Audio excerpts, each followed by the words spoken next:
نحمده ونصلي ونسلم على رسوله الكريم اما بعد۔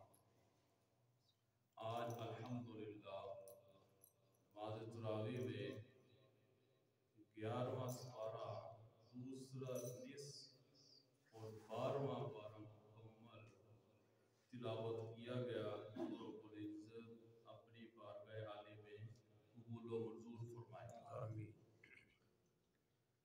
آج کی تلاوت میں سورہ ہود کو تلاوت کیا گیا۔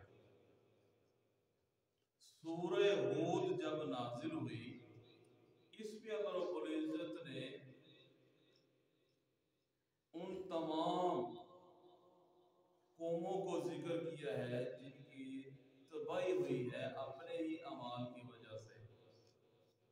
جب یہ سورت نازل ہوئی تو آپ علیہ السلام پریشان ہو گئے، یہاں تک کہ بعض صحابہ کرام نے ایسے دیکھا کہ کچھ داڑھی پہ سفید بال آ گئے، تو عرض کی یا رسول اللہ، علیہ السلام بوڑھے ہو گئے۔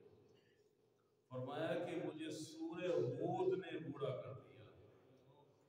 سورہ ہود کے مختلف عذابات کے ذریعے کس طرح لوگوں کو ہلاک کر دیا گیا، اس میں سب سے پہلے ہے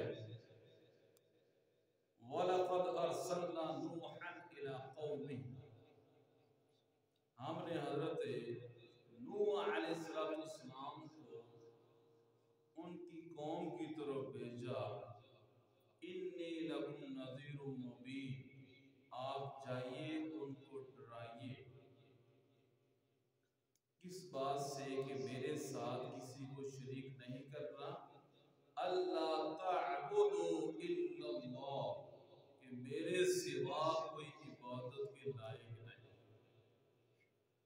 یہ دعوت انہوں نے 950 سال لوگوں کو دی۔ دعوت قومی لیلا و نہارا، دن رات صبح و شام لوگوں کو خدا کی طرف بلاتے تھے، لیکن ایک وقت ایسا آیا کہ قوم نہیں مان رہی۔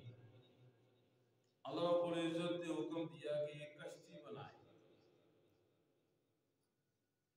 مفسرین فرماتے ہیں تقریباً 100 سال لگے اس کشتی کو بنانے میں، جو 300 ہاتھ طول کے لحاظ سے لمبی تھی اور عرض کے لحاظ سے وہ 30 ہاتھ تھی، اور ایسے اونچائی کے لحاظ سے 50 ہاتھ۔